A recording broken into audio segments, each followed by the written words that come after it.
Student welcome to my channel easy math Ghulam Mustafa. एक नई video और नए टॉपिक के साथ आप लोगों के सामने हाजिर हूँ। आज हम यूनिट नंबर 8 को डिस्कस करेंगे जिसका नाम linear graph and it's applications है। आज की इस वीडियो में हम देखेंगे लीनियर ग्राफ्स क्या होते हैं और वो हमारी प्रैक्टिकल लाइफ में कहाँ यूज़ हो रहे हैं। इसके अलावा मैं आप लोगों को बताऊँगा ऑर्डर पेयर्स क्या है, उनका हमारी प्रैक्टिकल लाइफ में कहाँ यूज़ है। तो ये तमाम चीज़ें देखने के लिए वीडियो को एंड तक देखिएगा। जो मेरे चैनल पर न्यू कमर है वो मेरे चैनल को सब्सक्राइब कर दें और बेल आइकन को प्रेस कर दें ताकि उनको मेरी नए आने वाली वीडियोस भी मिलती रहें। तो ये पता होना चाहिए कि लीनियर ग्राफ क्या होता है। तो सबसे पहले हम इसी चीज़ को डिस्कस कर लेते हैं। जो लफ्ज़ लीनियर है असल में इसका मतलब होता है बिल्कुल सीधी लाइन। वैसे इसे यकदर्जी भी कहते हैं। लीनियर यकदर्जी का मतलब ये होता है, पहले तो ये याद रखिएगा जब भी हम इसके ग्राफ बनाएंगे वो बिल्कुल सीधी लाइन में बनेंगे प्लेन के अंदर, या इस तरह सीधी लाइन होगी या ऊपर से नीचे की तरफ भी सीधी लाइन हो सकती है। होंगी हमेशा स्ट्रेट लाइंस होंगी, ऊपर से नीचे की तरफ भी हो सकती है। ये भी हो सकता है कि जब हम इसका ग्राफ बनाएं वो नीचे से ऊपर की तरफ हो, तो ये स्ट्रेट लाइन की शक्ल में हमेशा बनेगा लीनियर ग्राफ। दूसरे नंबर पे ये याद रखिएगा लीनियर ग्राफ हमेशा ऐसी इक्वेशन हमारे पास या ऐसा फंक्शन दे दिया जाएगा जिसमें हमारे पास दो वेरिएबल्स होंगे और उनमें वेरिएबल्स की जो पावर है वो ज़्यादा से ज़्यादा 1 होगी, यानी जिस वेरिएबल के ऊपर कोई पावर ना हो इसका मतलब होता है 1। तो लीनियर की ये शेप होगी। यहाँ पर जो ए और सी है ये हमारे पास कॉन्स्टेंट्स होंगे। उसके अलावा अब हमें ये देखना है कि जो लीनियर ग्राफ्स हैं ये हमारी प्रैक्टिकल लाइफ में कहाँ यूज़ होते हैं या इनकी ज़रूरत क्यों पेश आई। तो आप लोग अगर टाइम डिस्टेंस का ग्राफ बना देते हैं तो टाइम डिस्टेंस क्या होता है कि हमने देखना है, फ़र्ज़ कर लें एक गाड़ी है वो चल रही है तो कुछ टाइम के बाद उसने कितना डिस्टेंस तय किया, जिस पॉइंट पे वो खड़ी है हम देखना चाह रहे हैं कि उसने कितने टाइम में कितना डिस्टेंस तय किया। इसी तरह फिर वो दोबारा चलती है और एक और जगह नई जगह पे पहुंच जाती है तो हमने ये देखना है कि वो इस जगह पर पहुंची है तो उसने अब कितना यानी टाइम में कितना डिस्टेंस तय किया। यानी जब भी हमने डिस्टेंस या टाइम ग्राफ बनाने हो, इसी तरह हम लोगों ने कॉस्ट और क्वांटिटी के दरमियान कोई ग्राफ बनाना हो कि यानी कितनी क्वांटिटीज़ अगर हम बनाते हैं और उस पर कितनी कॉस्ट आती है। अगर हमने फर्ज करें 100 चीज़ें बनाई हैं और उस पर कितनी कॉस्ट है, फिर अगर हम 200 अशिया कर देते हैं तो उन पर कितनी कॉस्ट आ रही है। तो इन चीज़ों को देखने के लिए भी हम लीनियर ग्राफ्स का ही इस्तेमाल करते हैं। तो इन चीज़ों को समझने के लिए सबसे पहले आपको जो चीज़ का पता होना चाहिए वो है ऑर्डर पेयर। ऑर्डर पेयर, अब देखें ऑर्डर्ड लफ्ज़ जो निकला है, ऑर्डर को अगर हम सिर्फ डिस्कस करें तो इसका मतलब होता है स्पेसिफिक ऑर्डर।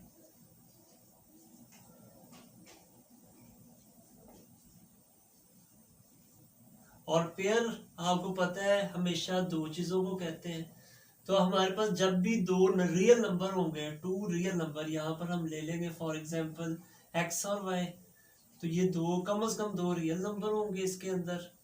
और जब भी हम उसको एक ख़ास तरीके से यानी इस तरह लिख देंगे तो वो ऑर्डर पेयर्स कहलाएंगे। अब ऑर्डर पेयर में जो फर्स्ट पॉइंट होता है, एक तो ये याद रखिएगा ये हमेशा जो फर्स्ट पॉइंट है इसे हम एक्स कोऑर्डिनेट कहते हैं और जो सेकंड पॉइंट है उसे हम वाई कोऑर्डिनेट कहेंगे। वाई कोऑर्डिनेट, एक्स कोऑर्डिनेट और वाई कोऑर्डिनेट। जो एक्स कोऑर्डिनेट है वो किसी भी पॉइंट की जो हॉरिजेंटल प्लेस होती है उसको शो करता है, यानी फर्स्ट पॉइंट। इसी तरह जो वाई है, वाई कोऑर्डिनेट, वो किसी भी पॉइंट की जो वर्टिकली पोजीशन होती है उस चीज़ को शो करता है। यानी एक्स कोऑर्डिनेट से ये पता चलता है वो पॉइंट कितने डिस्टेंस पे है और वाई कोऑर्डिनेट से ये पता चलता है वो कितनी हाइट या कितने प्लेस पर है। तो इसी तरह अब इनका एक मखसूस नाम भी है। जो फर्स्ट पॉइंट है जैसे एक्स कोऑर्डिनेट है इसको हम एब्सिसा भी कहते हैं और जो वाई कोऑर्डिनेट है इसका सेकंड नेम जो इसका मखसूस नाम है उसे ऑर्डिनेट भी कहते हैं। अब नेक्स्ट हम ये डिस्कस करते हैं कि ये एब्सिसा या ऑर्डिनेट है, ये इसकी कुछ प्रॉपर्टीज भी होती हैं वो मैं आप लोगों को बताता चलूँ। एक तो ये है कि जो देखें अगर x और y कोऑर्डिनेट है ये कभी भी इक्वल नहीं होगा। अगर आप इनकी प्लेस चेंज कर देते हैं यानी y की जगह x और x की जगह y, तो ये आपस में इक्वल नहीं होंगे क्योंकि फिर पोजीशन चेंज हो जाती है। इसको हम ऐसे नहीं लिख सकते। सेट की शक्ल में पोजीशन चेंज की जा सकती है लेकिन पेयर ऑर्डर की शक्ल में हो तो इनकी पोजीशन को हम चेंज नहीं कर सकते। इसका मतलब फिर यही होगा कि इसमें x और y जो है वो नॉट इक्वल है। दूसरी बात आपने इसमें ये याद रखनी है कि अगर फॉर एग्जांपल हमारे पास 2 ऑर्डर पेयर्स कोई आपको दे दिए गए हैं और वो कहा जा रहा है इक्वल है, तो उसका मतलब ये होगा कि उसका x कोऑर्डिनेट x के इक्वल है, यानी इसका देखें फर्स्ट पॉइंट फर्स्ट के इक्वल हम लिख सकते हैं और सेकंड को सेकंड के इक्वल लिख सकते हैं। लेकिन इनकी प्लेस अगर हम चेंज करते हैं तो वो इक्वल नहीं आएगी, ये बात भी याद रखिएगा। तो अब हम ये देखते हैं जो ऑर्डर पेयर्स हमने पढ़े इनकी ज़रूरत क्यों पेश आई या इनका मकसद क्या है। तो आप फॉर एग्जांपल हम देखते हैं कि अगर एक मैं कहीं पे लिख देता हूँ ऑर्डर पेयर की शक्ल में 5 और 3, तो इसका मतलब मैं ये कह सकता हूँ कि एक आदमी है, अगर हम फर्स्ट करें एग्जामिनेशन हॉल में बैठे हैं तो एक स्टूडेंट को मैं कह सकता हूँ वो 5th रो की 3rd प्लेस पे बैठा है। 5 3 का मतलब ये होगा कि हम कह सकते हैं कि वो जो स्टूडेंट है ना वो 5th रो है, आप 5th रो गिन लें और उसकी 3rd प्लेस जो है उस पर वो बैठा है। इसी तरह अगर मैं ये कर दूँ 4 और 2, तो अब हम कहेंगे वो स्टूडेंट एग्जामिनेशन हॉल में 4th रो की 2nd प्लेस के ऊपर मौजूद है। तो इसलिए हम ऑर्डर पेयर्स को यूज़ करते हैं। इससे असल में जो सबसे इम्पोर्टेंट बात वो ये है कि ये लोकेशन को शो कर देता है कि वो जो आपके पास ऑब्जेक्ट है वो किस जगह पर बैठा है। तो ये ऑर्डर पेयर की मदद से ही हम बनाते हैं। ऑर्डर पेयर को हम ड्रा करते हैं, फिर उनको मिलाने से जो चीज़ बनती है वो हमारे पास लीनियर ग्राफ बन जाता है। अब हम इसके क्वेश्चंस की तरफ आ जाते हैं। Determine the quadrant of the coordinates. हमें कुछ पॉइंट्स दे दिए गए, हमने बताना है ये किस क्वाड्रेंट के अंदर है। तो इस क्वेश्चन को समझने के लिए सबसे पहले आपको क्वाड्रेंट का पता होना चाहिए। देखिए मैंने एक हॉरिजेंटल लाइन लगाई है, इस हॉरिजेंटल लाइन को हम एक्स एक्सिस कह देते हैं और इसकी लेफ्ट साइड पे एक्स नेगेटिव होता है और राइट साइड पे एक्स पॉजिटिव होता है। इसी तरह जो एक मैंने वर्टिकल लाइन लगाई है इसको हम वाई एक्सिस कहेंगे।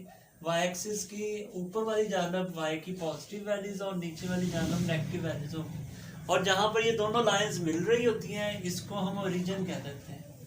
पहली बात तो ये याद रखिएगा। दूसरी बात ये कि अब आपके पास यहाँ पर आपको 4 क्वाड्रेंट्स नजर आ रहे हैं, तो अब क्वाड्रेंट्स लिखे कैसे जाते हैं कि ये फर्स्ट क्वाड्रेंट होगा और ये सेकंड क्वाड्रेंट होगा और ये थर्ड और ये फोर्थ।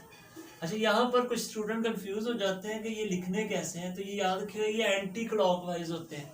जैसे घड़ी आपने चलती हुई देखी होगी वो क्लॉकवाइज, जिस तरह घड़ी चलती है वो क्लॉकवाइज होते हैं, लेकिन ये क्लॉकवाइज मैंने नहीं लिखे बल्कि उलट। एंटी क्लॉकवाइज का मतलब है घड़ी की उलट सिमत में ये लिखे जाते हैं। तो अब ये पहले नंबर पे तो ये पता होना चाहिए ये 4 कोऑर्डिनेट्स हैं हमारे पास और ये कैसे लिखे जाते हैं। दूसरे नंबर पे आप देखें जो फर्स्ट कोऑर्डिनेट होता है यहाँ पर x की जो वैल्यू होती है वो पॉजिटिव और y की भी जो वैल्यू होती है वो पॉजिटिव होती है।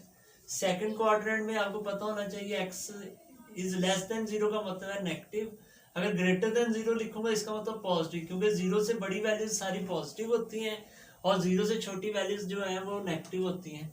इस क्वाड्रेंट के अंदर x नेगेटिव और y भी नेगेटिव होगा और इस क्वाड्रेंट के अंदर हमारे पास x पॉजिटिव और y नेगेटिव होगा।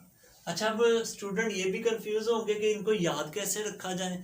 तो इसको याद रखने का आसान तरीका ये आप देखें, अगर ये फर्स्ट क्वाड्रेंट की बात हो रही है आपने यहाँ पर x और y को देखना है, इन दोनों के ऊपर प्राइम नहीं है यानी दोनों पॉजिटिव हैं। यहाँ पर आप देखें सेकंड क्वाड्रेंट में x के ऊपर प्राइम और y सिंपल है, तो यानी x की नेगेटिव और y की पॉजिटिव। इधर देखें दोनों के ऊपर प्राइम आ रहा है, इसका मतलब दोनों नेगेटिव, और इधर y के ऊपर प्राइम और x के ऊपर प्राइम नहीं है, इसका मतलब जिसके ऊपर प्राइम ना हो वो पॉजिटिव वैल्यू होती है और जिसके ऊपर प्राइम है वो नेगेटिव वैल्यू होती है। पहली बात तो आप सबको ये याद होनी चाहिए। अब हम देखते हैं पॉइंट्स को। अब मैंने जैसा कि आपको बताया था कि हमेशा जो पॉइंट्स का फर्स्ट पार्ट होता है वो x की वैल्यू को शो कर रहा होता है और सेकंड जो है कोऑर्डिनेट वो y को शो कर रहा होता है। तो आप देखें x की वैल्यू जो है वो यहाँ पर क्या है, नेगेटिव है। अब आपने देख लेना है x की वैल्यू नेगेटिव और y की पॉजिटिव किस क्वाड्रेंट में है, एक्स की नेगेटिव और वाई की पॉजिटिव आप देख सकते हैं सेकंड क्वाड्रेंट में, तो आप इसका आंसर लिख सकते हैं ये सेकंड क्वाड्रेंट होगा। इसी तरह आप इसमें देखें एक्स की वैल्यू नेगेटिव, वाई की भी वैल्यू नेगेटिव, दोनों नेगेटिव वैल्यूज आप देख सकते हैं थर्ड क्वाड्रेंट में होती हैं, इसलिए आप यहाँ पर 3 लिख देंगे। और इधर एक्स और वाई दोनों पॉजिटिव है हमारे पास, एक्स और वाई की पॉजिटिव वैल्यूज जो है, तो इसमें देखें एक्स और वाई पॉजिटिव है, एक्स और वाई पॉजिटिव फर्स्ट क्वाड्रेंट में होते हैं। इसमें एक्स की वैल्यू पॉजिटिव और वाई की वैल्यू नेगेटिव है, x positive y negative fourth quadrant में होते हैं। तो इस तरह आप ये क्वेश्चन ऑब्जेक्टिव में पूछे जा सकते हैं। अगर आपको इस यानी कोऑर्डिनेट का पता है, टेबल का पता है, तो आप इजीली इनका आंसर दे सकते हैं। क्वेश्चन नंबर 2 में कहा जा रहा है plot a graph of the following, हमें 4 पार्ट्स दे देंगे, इनके ग्राफ बनाने हैं। तो इसके लिए पहले एक दो बातें समझ लें, वो ये है कि अगर किसी भी क्वेश्चन में नंबर 1 एक्स की वैल्यू कोई कांस्टेंट दी गई हो, यानी राइट साइड पे आपके पास कोई भी वेरिएबल ना हो, तो ये याद रखिएगा ये वाला ग्राफ हमेशा ऐसा बनेगा जो वाई एक्सिस के पैरेलल होगा। किसके पैरेलल होगा? वाई एक्सिस के, पैरेलल टू वाई एक्सिस। और अगर किसी क्वेश्चन में आपको दे दिया जाए y इज इक्वल टू ए का मतलब है कांस्टेंट, कोई भी कांस्टेंट हो सकता है, नेगेटिव भी पॉजिटिव भी, तो ये वाला जो होगा ये पैरेलल बनेगा एक्स एक्सिस के, एक्स एक्सिस के पैरेलल। कैसे पता चलेगा? इसको याद रखने का यही तरीका है कि यहाँ पर अगर x है तो ये y एक्सिस के पैरेलल होगा, अगर y है तो वो x एक्सिस के पैरेलल होगा। इसके साथ पॉजिटिव है तो ये पॉजिटिव जानब बनेगा, और ये अगर इसके साथ माइनस आ जाए तो वो नेगेटिव जानब बनेगा। पहली बात तो हमें ये पता चल जाएगी कि ये क्या है कि y एक्सिस के पैरेलल होगा। अब वो कैसे बनाना है, आप x एक्सिस और y एक्सिस के लिए पहले 2 लाइंस लगा लेंगे, ये आप स्केल की मदद से लगा लें। अब देखें, सबसे पहले आपने ये जो हमें पता है कि यहाँ इस तरफ x की पॉजिटिव और लेफ्ट साइड पे x की नेगेटिव वैल्यूज होती हैं, और रीजन से हमने -3 तक जाना है, यानी 1 2 एंड 3, -1 -2 एंड -3। तो हमें इससे ये पता चल गया कि ये नेगेटिव तरफ है, यहाँ पे होगा। अब हमने यहाँ पे बात की है कि अगर x क्या है, ये y एक्सिस के पैरेलल होगा। अब ये देखें, ये हमारे पास क्या है, y एक्सिस लाइन है, तो इसके बिल्कुल पैरेलल लाइन, यानी हमने इससे बिल्कुल एक पैरेलल लाइन लगा देनी है, और इसके दोनों तरफ एरोज भी लगा देंगे, तो ये हमारे पास पैरेलल टू वाई एक्सिस बन जाए। एक तो इससे ये पता चल रहा है कि ये y की वैल्यू जो है कांस्टेंट दी गई है, तो ये पैरेलल किसके होगा, x एक्सिस के। सबसे पहले आप x और y एक्सिस ले लेंगे इसमें भी। अब आप पहले देखेंगे यहाँ पर कि y की वैल्यू पॉजिटिव है या नेगेटिव। अगर नेगेटिव है तो आप ये नीचे की जानब आएंगे -1, यहाँ पर डॉट लेंगे। अब ये x एक्सिस से पैरेलल बनना है, तो यहाँ पर आपका ये ग्राफ होगा, इसके भी दोनों तरफ एरो लगा देंगे। याद रखिए यहाँ पर साथ वेरिएबल नहीं है, तो ये कांस्टेंट्स हैं, ये x एक्सिस के पैरेलल या y एक्सिस के पैरेलल होंगे। x के 3 के साथ x भी है, अगर x ना होता तो फिर तो हमने कहना था ये भी कांस्टेंट ग्राफ ही होगा और ये x एक्सिस के पैरेलल होगा। लेकिन जब यहाँ वेरिएबल आ जाए तो इसके लिए पहले आप एक टेबल बना लेंगे ताकि हमें ग्राफ का अंदाजा हो जाए वो क्या होगा। वो टेबल क्या है, आपने कुछ नेगेटिव और कुछ पॉजिटिव वैल्यूज ले लेनी है, एक्स की अपनी तरफ से फर्ज कर लें। जैसे मैं फर्ज कर लेता हूँ -1 0 एंड 1, ये आप इसके अंदर पुट करके देखेंगे। अब देखें -1 अगर मैं इधर पुट करता हूँ एक्स की जगह पर, तो वाई की वैल्यू -3 होगी। अगर 0 हम यहाँ पर पुट करें, 3 × 0 0 आ जाएगा। अगर मैं 1 पुट करूँ तो यहाँ पर वाई की वैल्यू 3 आ जाएगी। अब हम इसके मुताबिक क्या करेंगे, ग्राफ बना के देख लेंगे। जो हमारे पास टेबल आया है इसके मुताबिक हम ग्राफ बना लेते हैं। देखिए हमारे पास x की वैल्यू 0 और +1 और -1 है, और y की वैल्यू -3 तक है और +3 तक 1 2 एंड 3 पॉजिटिव भी ले लेते हैं, -1 -2 एंड -3 नेगेटिव भी ले लेते हैं। देखिए -1 पे -3, x की वैल्यू -1 है और y की -3 है, तो यहाँ पर डॉट होगा। इसी तरह 0 पे 0 है तो वो आपका ओरिजिन पे ही होता है। x की वैल्यू अगर 1 है और y की +3 आपके पास कहाँ पे होगी, इस जगह। अब इन तीनों डॉट्स को आपस में मिला दें तो हमें लाइन का पता चल जाएगा कि हमारी लाइन किस तरह बनेगी। इसी तरह आप इसका लास्ट पार्ट भी करेंगे। वो में देखें, सबसे पहले तो हम इसको लिख सकते हैं y is equal to -2x, जो माइनस है वो इस तरफ ले आए। अब इसमें भी दो वेरिएबल्स हैं, इसलिए इसमें भी टेबल हमें बनाना पड़ेगा, और इसमें हम x की वैल्यूज फर्ज कर लेंगे। अब इसमें x की वैल्यू ही हम हमेशा क्यों फर्ज, जो भी वेरिएबल राइट साइड पे होता है वो हमेशा क्या होता है, इंडिपेंडेंट वेरिएबल होता है, और जो लेफ्ट साइड पे वेरिएबल होता है वो डिपेंडेंट वेरिएबल होता है। इंडिपेंडेंट वेरिएबल वो होता है जो अपने आप चेंज होता है, और डिपेंडेंट वेरिएबल जो किसी वेरिएबल की वजह से दूसरे वेरिएबल की वजह से चेंज। इसलिए हम x की कोई सी भी वैल्यूज रख सकते हैं क्योंकि ये इंडिपेंडेंट वेरिएबल है। तो आप -1 0, कुछ मैं नेगेटिव ले रहा हूँ कुछ पॉजिटिव, 3 से ज़्यादा भी आप लोग लिख सकते हैं, मैं 3 ही वैल्यूज ले रहा हूँ। देखें बारी बारी में पुट करके देखें, -1 अगर x की जगह हम पुट करें -1 और -2 को मल्टीप्लाई करें 2, 0 इसकी जगह अगर हम पुट करें तो ये 0 हो जाएगा, और 1 पुट करें तो ये -2। अगर आप एक और टेबल में बनाना चाहते हैं ऑर्डर पेयर का, वो भी बना सकते हैं, यानी पहले आप x की वैल्यू और फिर y की लिख लें, इधर भी पहले x की और y की, और इसमें भी पहले x की और y की। अब इन तीनों पॉइंट्स को आप ग्राफ पे ड्रा कर लें। तो अब देखें हमारे पास फर्स्ट पॉइंट है x की वैल्यू, अब हम पहले यहाँ पर रीजन ले लेते हैं, इधर x की वैल्यू 1, इधर x की वैल्यू -1, इधर y की 1 और 2, और नीचे अब -1 और -2 ले लेते हैं। अब देखें x की वैल्यू -1 और y की 2, x की वैल्यू -1 और y की 2 पॉजिटिव में है, इसलिए हम यहाँ पर डॉट लेंगे। ये जो पॉइंट हमें मिल रहा है असल में वो ये पॉइंट ही होता है। अब हम 0 0, ये 0 0 रीजन पे हमेशा होता है। अब यहाँ पर तीसरा पॉइंट जो है 1 एंड -2, यानी x की वैल्यू 1 पॉजिटिव और y की नेगेटिव, तो आप देख सकते हैं नेगेटिव y की 2 इस तरह पे है। तो अब इन तीनों पॉइंट्स को फिर हम मिला देंगे आपस में, और दोनों तरफ आप लोगों ने एरो लगा देना है क्योंकि ये लाइन है, इसके और भी अगर पॉइंट्स हो तो ये आगे की तरफ जाएगी। लेकिन आप इन तीनों ग्राफ्स में ये देख सकते हैं कि हमेशा एक स्ट्रेट लाइन ही बन रही है। क्यों बन रही है, मैंने क्योंकि आपको शुरू में बताया था लीनियर ग्राफ का मतलब ही ये होता है कि हमारे पास जो वेरिएबल उसकी पावर 1 है वो हमेशा स्ट्रेट लाइन ही बने। 3 में कहा जा रहा है are the following lines parallel to x axis and parallel to y axis. हमें ये दो लाइंस दे दी गई, हमने चेक करना है क्या ये एक्स एक्सिस के पैरेलल है या वाई एक्सिस के पैरेलल है।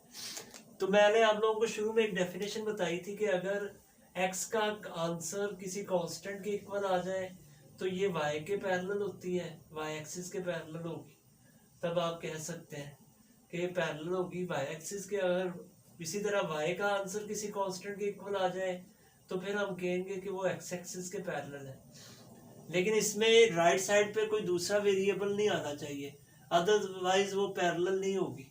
तो यही चेक करते हैं। देखिए पहले इधर से हम, इसमें आप देख सकते हैं इस इक्वेशन में ओनली एक ही वेरिएबल, हम इस वेरिएबल की वैल्यू फाइंड कर लेते हैं, 1 को इस तरफ ले आए। तो यहाँ से देखें x की वैल्यू हमारे पास क्या आ रही है, x इज इक्वल टू 2। तो आप देख सकते हैं कि ये जो केस बन रहा है ये फर्स्ट केस बन रहा है कि x की वैल्यू किसी कांस्टेंट के इक्वल आ रही है और राइट साइड पे कोई भी वेरिएबल नहीं है।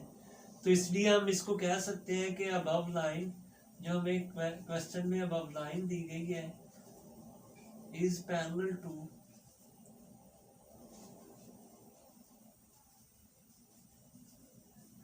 Y axis. यहाँ अगर राइट साइड पर कोई वेरिएबल आ जाता फिर हम ऐसे कहते हैं कि ये पैरेलल नहीं है। और ये वाई एक्सिस के पैरेलल क्यों है, मैंने आपको बताया था कि अगर x की वैल्यू कांस्टेंट आए तो ये वाई एक्सिस के पैरेलल होती है। इसी तरह देखें इधर से हम किसी कांस्टेंट की वैल्यू निकालते हैं, पहले तो हम इसको ऐसे लिख सकते हैं 2y इस तरफ प्लस हो जाएगा, दोनों तरफ 2 पे अगर हम डिवाइड करते हैं तो ये आंसर आ रहा है। अब देखें राइट साइड पे भी वेरिएबल है, लेफ्ट साइड पे भी वेरिएबल है, तो इसका मतलब ये ना x एक्सिस के पैरेलल होगी ना y एक्सिस के। तो यहाँ आप लिख देंगे neither line parallel to x axis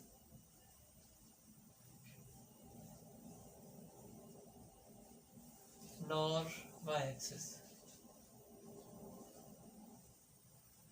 क्योंकि y एक्सिस के लिए कंडीशन है कि y की वैल्यू अगर कांस्टेंट आती तो फिर ये x एक्सिस के पैरेलल होनी थी।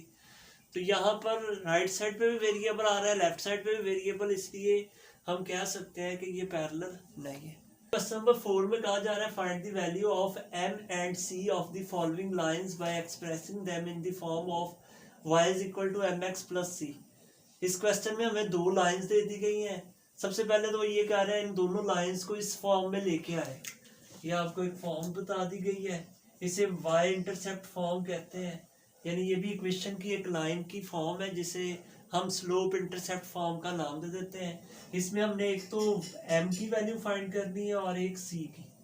तो जब भी आपको क्वेश्चन में इस तरह कह दिया जाए तो आपने सबसे पहला काम देखें क्या करना है कि y वाली जो टर्म है यानी y वेरिएबल है वो लेफ्ट साइड पे होना चाहिए, बाकी तमाम टर्म्स को हमने राइट साइड पे ले जाना है। पहला काम तो ये करना है। दूसरे नंबर पे y के साथ कोई भी कोफिशिएंट नहीं होना चाहिए, तो इससे हमें m और c की वैल्यूज मिल जाएंगी। देखें इसको करते हैं। सबसे पहले हम y के अलावा बाकी तमाम टर्म्स को राइट साइड पे ले आते हैं। x राइट साइड पे लेके आएंगे तो इधर प्लस होगा। उसके बाद देखें हमें x की टर्म फर्स्ट प्लेस पे चाहिए, तो मैं इसको लिख सकता हूँ x माइनस 2। अब नेक्स्ट हमें y के साथ कोई भी यहाँ कोफिशिएंट नहीं चाहिए, तो आपने देखना है अगर लेफ्ट साइड में y के साथ कोई कोफिशिएंट है तो तमाम टर्म को उस पर डिवाइड कर देना है। यानी हम तमाम टर्म्स को -2 पे अब डिवाइड करेंगे ताकि इधर से इसके साथ जो कोफिशिएंट है वो ख़त्म हो जाए। तो हम तमाम टर्म्स को -2 पे डिवाइड कर देते हैं। देखिए अगर डिवाइड करेंगे यहाँ ओनली y रह जाएगा। इसको हम लिख सकते हैं -1/2 इंटू एक्स।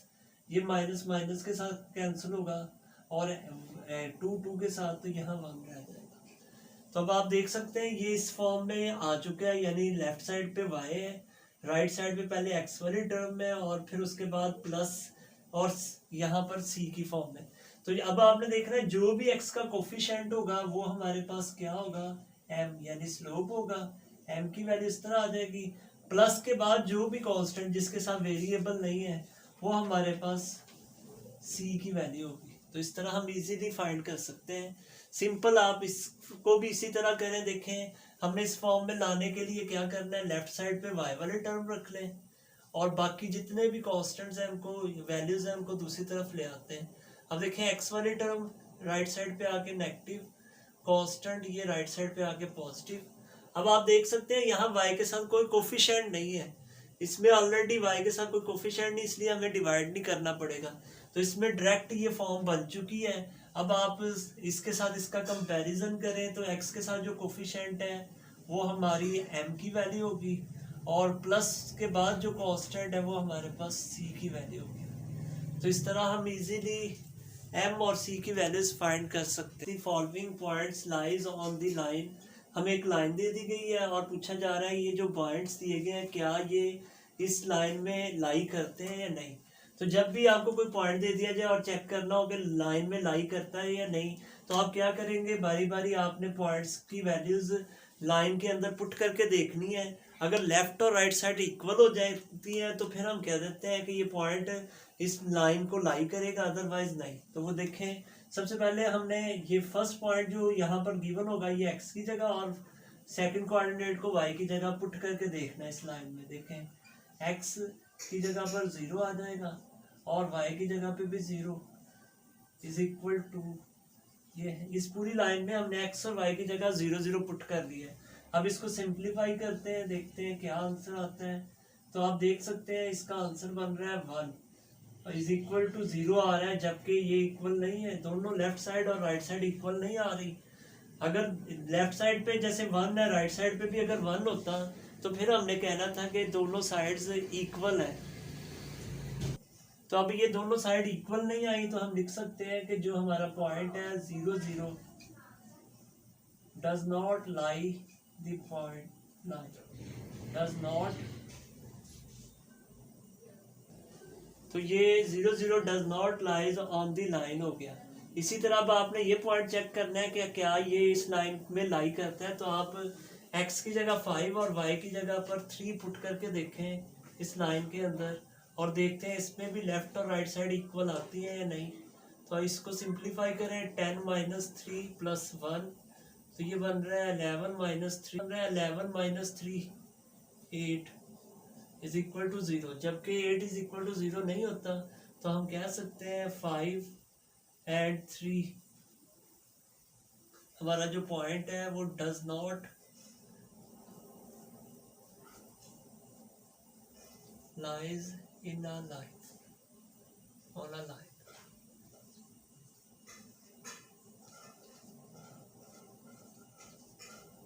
इस वीडियो में हम लोगों ने 8.1 के तमाम क्वेश्चंस को सॉल्व किया। इंशाल्लाह नेक्स्ट वीडियो में हम 8.2 को करेंगे। Thank you.